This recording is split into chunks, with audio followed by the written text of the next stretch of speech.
Hello friends, welcome you all once again in the online classes of English Literature and Grammar.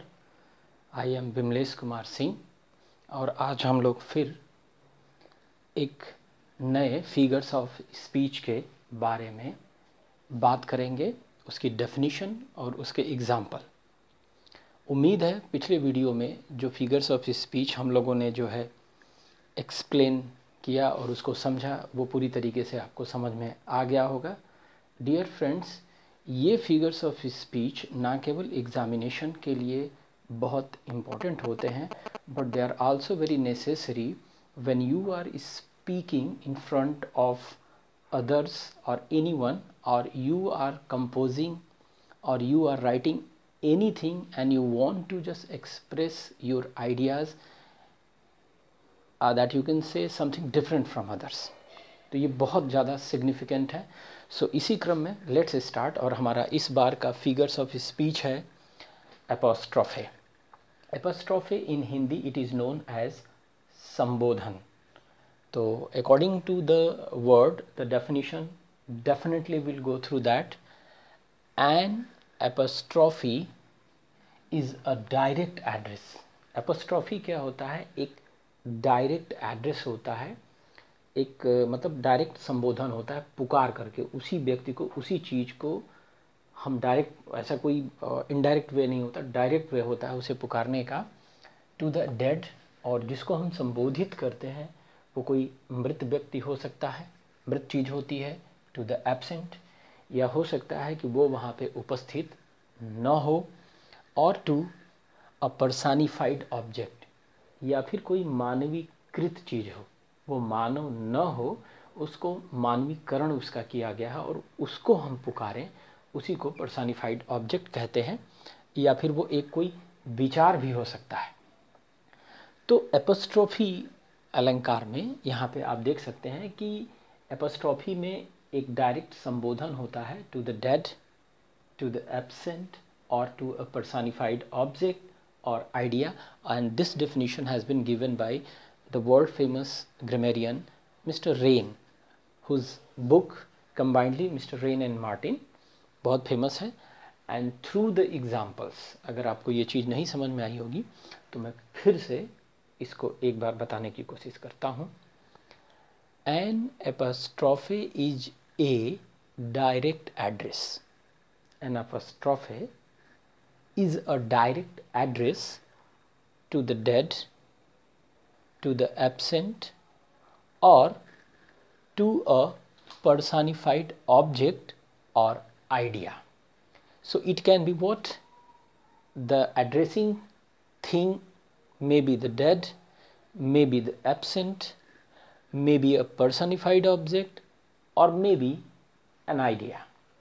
So through the examples we will try to understand how these examples signify the definition of the figures of speech apostrophe.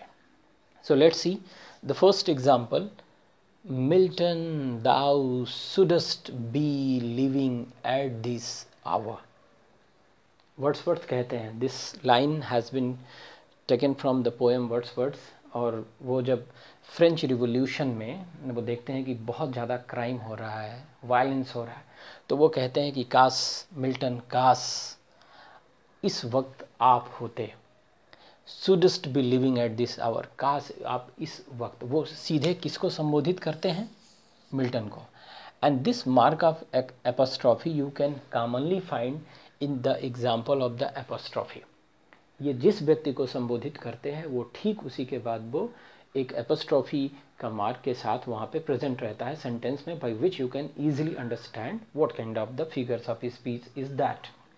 Another example, frailty thy name is woman. धोखा, धोखा जिसका नाम ही, धोखा किसका नाम है? दाई name is woman, औरत का दूसरा नाम है। तो to whom they are just addressing, धोखा, an idea, an abstract noun कह सकते हैं, धोखे का विचार। धोखा औरत का दूसरा नाम है। यहाँ पे आप देख सकते हैं फ्रैलिटी thy name is woman. The mark of apostrophe here you can say has been used here, and this is also very common sentence which you can find if you are the student of the English literature. और फिर दूसरा क्या कहता है, O death where is thy sting, कहता है अब मृत्यु को संबोधित करते हुए कहता है कवि, O death where is thy sting, कहाँ है तुम्हारी, स्टिंग का मतलब डंक होता है, तुम्हारा डंक कहाँ है, O grave where is thy victory, grave का मतलब क्या होता है, कब्र होती है, ऐ कब्र तुम्हारी जो जीत है, तुम्हारी जो विजय है वो कहाँ है। तो टू इन दस यहाँ पे किसको संबोधित करता है, डायरेक्टली मृत्यु को, ये एक तरीके से आप समझ सकते हैं पर्सनिफाइड ऑब्जेक्ट है। दूसरा ओ ग्रेव, ग्रेव को एड्रेस करता है poet, and in one O death where is thy sting, O grave, where is thy victory? So direct addressing the objects, the personified object, which is the most importantly you can understand the example of the apostrophe. The last one is what? O liberty. Commonly guys you can find here the mark of apostrophe here. O liberty, what crimes have been committed in thy name?